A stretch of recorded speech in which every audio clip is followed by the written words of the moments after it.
প্রিয় বন্ধুরা, আশা করি সবাই ভালো আছেন এবং যে যেখানে আছেন সুস্থ আছেন। আপনাদের সবারই সুস্থ ও শুভকামনা নিয়ে আরেকটি ব্লগ ভিডিও আপনাদের সামনে উপস্থাপন করতে চললাম। তো যাই হোক বন্ধুরা, আজকের ভিডিওটা আমি সকালবেলায় বানিয়েছি, পরে অডিও অ্যাড করে দিলাম। তো যাই হোক, আমাদের এলাকায় খুব বৃষ্টি হয়েছে। আমি এই মুহূর্তে যেহেতু ব্রহ্মপুত্র নদীর চতুর্দিকে ব্রহ্মপুত্র, তার মাঝখানে একটি চর আর সেখানে একটা বাজার আছে, সেখানে বাজারে চা খেতে এসেছি। আর আজকে একটু ভোরবেলায় উঠতে পারি নাই, কারণ এদিকে বৃষ্টি, উঠতেও দেরি হয়েছে। যাই হোক, তারপরে বাজারে এসে দেখি যে এত বৃষ্টি হয়েছে, বাজারের গলিতে একদম পানিতে ভরপুর হয়ে গেছে। এটা কিন্তু বাজারটার সবসময় জনপূর্ণ গলি বা রাস্তা, কিন্তু আজকে দেখেন এত বৃষ্টি হয়েছে, মানুষজন বাজারে আসতে পারে নাই। তো যাই হোক, বাজার যখন আসছে একটু চা পানি খেয়েই যেতে হবে।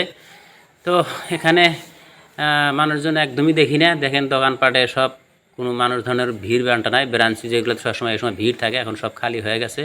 আর প্রত্যেকটা দোকানের সামান দিয়ে একদম পানিতে ভর্তি হয়ে গেছে। আমাকে ভিডিও বানান দেখে এই দোকানদার ভাই হাসতেছে। যাই হোক প্রিয় বন্ধুরা, মনে হচ্ছে যে এটাই বোধহয় বছরের সেরা বৃষ্টি, কারণ এই বছর মনে হয় না যে এত বড় বৃষ্টি হয়েছে। কারণ এত কম সময়ের ভিতরে এত বৃষ্টি পড়েছে যে মনে হচ্ছে যে বন্যা এসে গেছে। দেখেন মানুষ বাজারে রাস্তাগুলিতে কীভাবে হাঁটছে, আর একেবারে ভর্তি হয়ে গেছে জলে, হাঁটুর উপরে উঠে গেছে জল।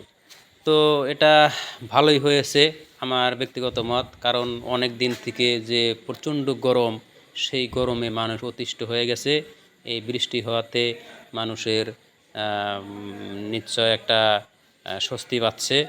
এবং কি মানুষের যে ধান গেড়েছে বা শস্য খেতি করেছে, সেগুলাও নিশ্চিতে ভালো হবে বলে কৃষকদের মনে আশা।